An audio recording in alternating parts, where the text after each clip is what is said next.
O Rafael Castro, que é o nosso correspondente do interior de São Paulo, vai mostrar que a cirurgia bariátrica é uma forma importante de controlar esse tipo de diabetes aí que a doutora Cíntia acabou de falar, o diabetes que a gente tem quando engorda muito, que é o causado, a diabetes tipo 2. E a gente vai ver um exemplo interessante sobre uma pessoa que mudou completamente os hábitos depois da cirurgia. Guarda-roupa renovado. M e M também. Quer dizer, agora diminuiu bem o tamanho das roupas. Totalmente. A vida dela mudou depois de fazer a cirurgia bariátrica há pouco mais de um ano. Cabem duas Marcelas aqui agora, hein? Com certeza. Antes, a Marcela, de 34 anos, pesava 123 quilos.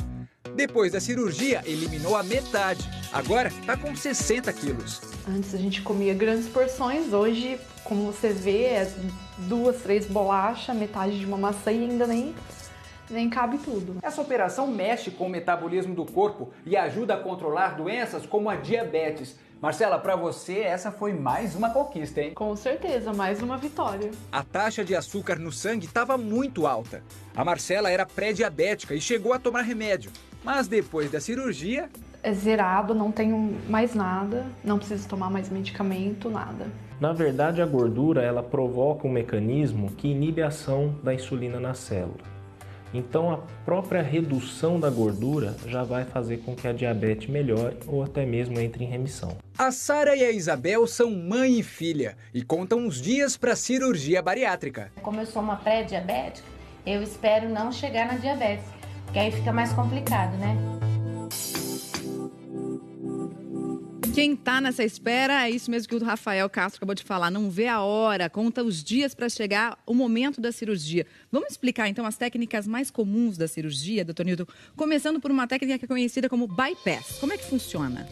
O bypass gástrico é feito um grampeamento no estômago, na porção inicial. Nosso estômago tem cerca de 1000 ml, deixa-se de 30 a 50 ml de volume aqui. Olha só como é que é a diferença para a gente mostrar aqui, nesse copão.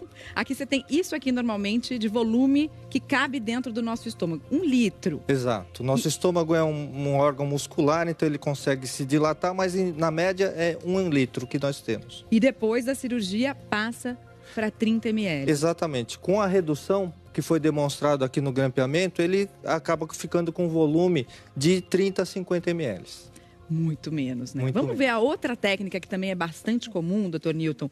Tem a bypass e essa, como chama mesmo? O nome difícil. Ah, tem mais uma na tela ali, desculpa. Uma vez grampeado, nós precisamos reconstruir, rearranjar o trato gastrointestinal.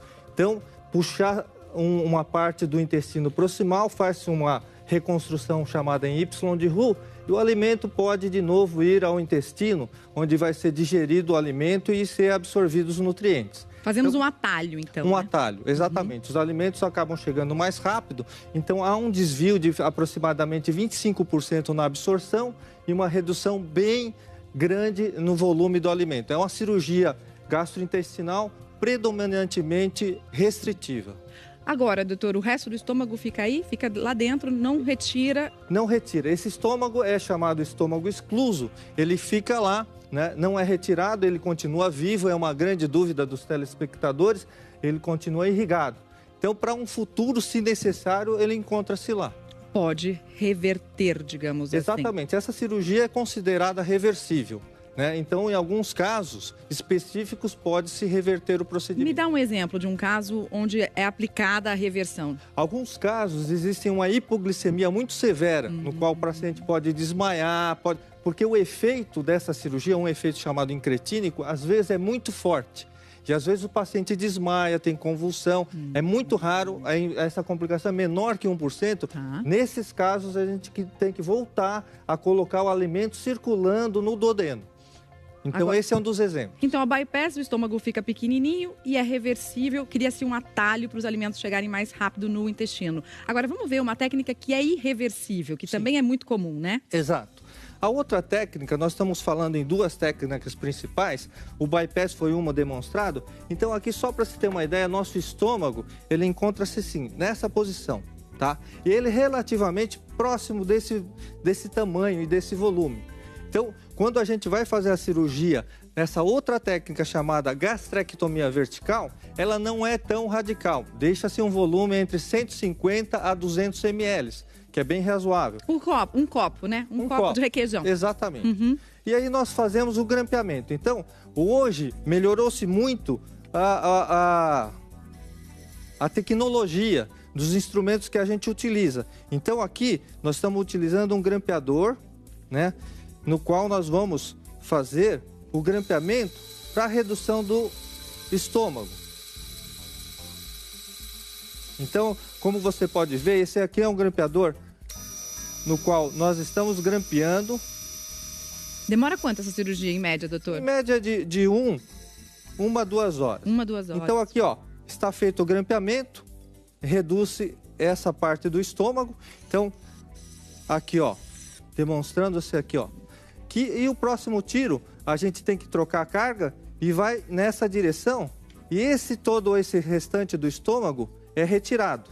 Então aqui, por isso é conhecido como um grampeamento do estômago, ou redução através do grampeamento. Essa cirurgia no qual é retirada toda essa parte do estômago é chamada gastrectomia vertical.